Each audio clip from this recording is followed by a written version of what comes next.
gagnant de Pékin Express, la route des Grands Fauves. Jean-Pierre, le bourgeois décalé arrive dans la route des coffres présentée par Stéphane Rothenberg.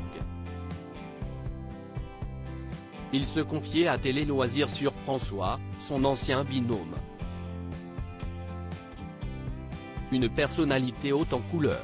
Ce lundi 31 juillet, M6 propose un nouveau numéro de son jeu estival La Route des Coffres, lors duquel 3 binômes s'affrontent pour tenter d'ajouter 3000 € à leur cagnotte et échapper à l'élimination. Natalia et Julien, Nassima et Noam et les derniers arrivés, Jérôme et Jean-Pierre. Ce dernier est loin d'être un inconnu puisqu'il a remporté l'édition La Route des Grands Fauves de Pékin Express en 2011 en compagnie de son complice, François, avec qui il formait le tandem des bourgeois décalés.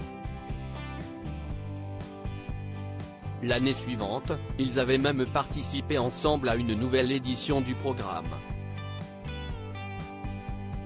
S'il n'était pas partant pour rempiler une 3e fois au jeu d'aventure également présenté par Stéphane Rothenberg, cet architecte d'intérieur de profession a accepté de sillonner la France en camping-car pour remporter le titre de chasseur de trésors. Mais surprise, il a choisi de partir sans son ancien acolyte. On est moins proche. Jean-Pierre à propos de son ancien binôme de Pékin Express à l'occasion d'une interview accordée à Télé Loisirs, Jean-Pierre révèle la raison pour laquelle il n'est pas parti avec son binôme de Pékin Express. Avec François, on est moins proche. La vie a fait que l'on se voit moins. Pékin, ça fait plus de 10 ans donc qu'il sait ne passe des choses. Les affaires évoluent, les enfants grandissent. On a chacun évolué de notre côté. Et d'ajouter, je ne me voyais pas repartir avec François. J'ai trouvé que c'était intéressant de créer un nouveau binôme pour écrire autre chose.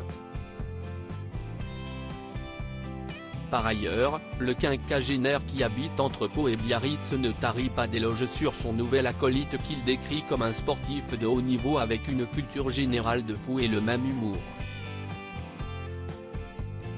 Jean-Pierre et François, les bourgeois décalés de Pékin Express sont-ils encore en contact?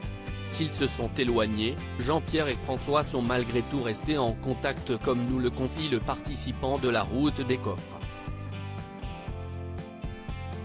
On s'est écrit récemment. À nos âges, on a parfois des moins bonnes nouvelles et donc on a la délicatesse de s'envoyer des messages quand un malheur nous arrive, explique-t-il. Au-delà de leur personnalité atypique, le tandem avait marqué le programme en faisant don de sa cagnotte à une famille de locaux rencontrés lors de leur voyage. On sait que ce geste a réellement servi et si est une immense joie pour nous, nous révèle-t-il a posteriori.